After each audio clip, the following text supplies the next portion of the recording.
Today we're going to be talking about creating a 4-year high school plan. So essentially a course map for students who are currently in their freshman year to help them plan for the remainder of high school so they can utilize each of their remaining schedule slots to give them the kinds of experiences that are going to help shape what they maybe want or don't want to do for their career. So the idea is to create a plan to get them towards graduation, but also beyond. So what is it that they want to do next? We get them to graduation, and that is fantastic, but that's not the end game. They need to have a plan of what they're going to do after graduation as well. Students took notes on the intentional high school planning, so they had that first, and to go along with this recording, they had a 4-year plan worksheet that they got from Miss Purley. So their first step was to fill in their 9th grade classes, and they needed to label them as pre-IB or AP so that could help them with their planning. And then this was just an explanation of how we were going to proceed in class. And so we started with English. For 10th grade, students are choosing between English 2 and College Board AP Language. For English 11, for junior English, they were choosing between IBHL, Higher Level English, or IBSL, Standard Level English. For senior year, they were either adding IBHL English or IBSL English. So the big difference here is IB Higher Level English tends to trend towards students who are wanting more advanced classes, and IBSL or Standard Level English tends to trend towards students who like to take regular level classes. Next up is math. Just like English, math needs 4 years or 4 credits to graduate.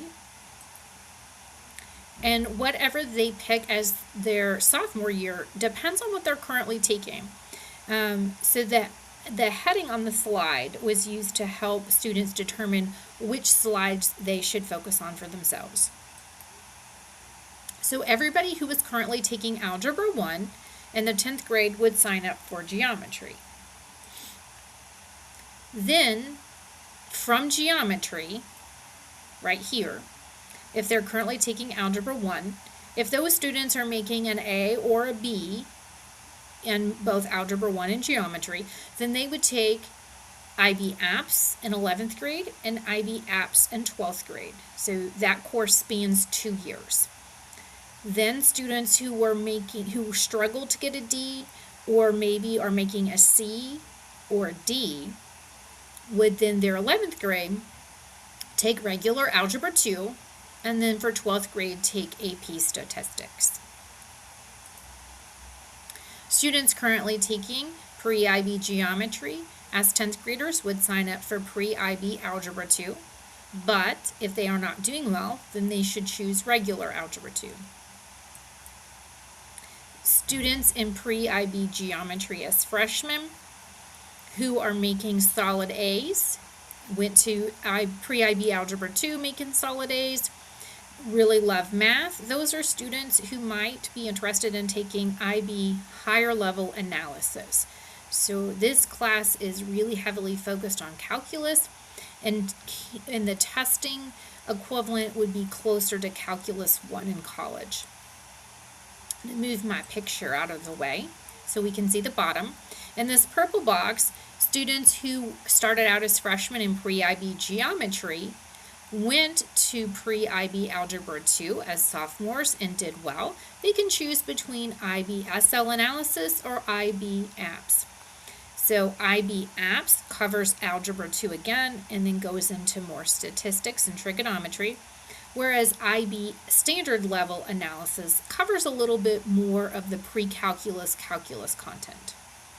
You can check the scheduling book for some more detailed explanations. Move my little video down here further. Then students who are currently taking pre-IB Algebra 2 as freshmen during their 10th grade year, they would take AP Statistics. And then their 11th and 12th grade year would be the same class. So if those students really loved math, then they would take IB HL Analysis. If they were doing well but didn't super love math, they would go to IB SL Analysis. And if their pre-IB Algebra 2 and AP Stats grades were kind of low, then they would take IB ABS. Next up is science. Science is 3 credits are required. For 10th grade, all students will take chemistry. They're choosing between chemistry and pre-IB chemistry. Physics is their 3rd credit requirement. And my suggestion to students is that if they are in Algebra 1 and they're struggling in math, then they should plan to postpone physics to their senior year, because physics is here at Atherton has a very math-heavy content, and most students who struggle in math do better if they give themselves another year of math. We talked about the differences between pre-IB physics and regular physics, and that pre-IB physics was really more of a preparation for IB physics. The next up is social studies. Social studies, 3 credits are required for graduation. In 10th grade, all students are going to take world history. Some will choose to take regular world history, and others will choose to take College Board AP world history. In the 11th grade, their 3rd credit will depend on what they took as a freshman. If, as a freshman, they take APHG, then they can take IB History of the Americas, which is 2 years, or they can take dual credit U.S. History. They must have at least a 2.5 GPA to qualify for the dual credit class. Then students who took U.S. History as freshmen, their 3rd credit could be AP Government, regular level Civics, or brand new IB Global Politics would also count. New to this freshman class, the requirement of financial literacy, it has been added. Students are going to have 2 choices. Either AP Business and Financial Literacy, it's a College Board AP class, or they can take regular financial literacy. Next is world languages. I reminded students that in order to graduate from high school, they did not need to take a language, but in order to be considered college ready, they must have 2 years of the same language. And these were their language choices. So languages are leveled. So level 1 would go to level 2 to level 3, level 3 to level 4. Then the academy pathways. Now, we did not focus so heavily this year on the academy pathways because Ms. Purley is taking them on academy tours. In health sciences, there are 2 paths, biomedical and patient care tech. Both of these paths have dual credit courses embedded within. Next up is media arts. In media arts, we have graphic design and then another branch is cinematography. Both branches begin with Intro to Media Arts, and various classes in this academy are dual credit. Next is engineering. Engineering has 3 branches within it: aircraft maintenance, aerospace, and mechanical.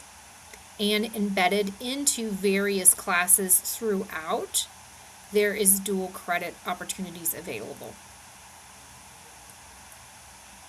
In our Visual and Performing Arts Academy, we have our choirs. Chamber singers and bel canto are audition only. We have orchestra, we have band, and we have theater. Theater is sectioned off by level, so level 1, level 2, level 3, level 4, and then stagecraft becomes available after students have taken level 1. We also have visual art. They are leveled as well, so level 1, level 2, level 3, level 4. Drawing and painting, that path to AP Studio Art becomes available after a student has taken Art 1. So they can go from Art 1 to Drawing and Painting 1 to Drawing and Painting 2, and then finish with AP Studio Art. Then we had students highlight their available spaces to decide where their electives were, where they could have some flexibility for electives. And then I shared with them their 10th grade elective choices. So these were all of the choices that became available to 10th graders. Some of them were available to them as 9th graders, and they still remained available. And then as 10th graders, more choices were added. So we discussed what these were, and then you can go into the schedule book to see a more in-depth explanation. And then we did not get to cover this, but it's been added to their ILP Google Classroom. But we have a collection of classes for students if they're, for example, interested in the medical or healthcare path, and they wanted to make sure they had a well-rounded high school education. Here are some suggestions of things that they may consider taking. Then for students who are interested in pursuing education, here were some suggestions for them. Then for students interested in media arts or media or graphic design, here were some suggestions for these guys. And then our kids interested in engineering or architecture, some additional suggestions. And then those interested in pursuing law.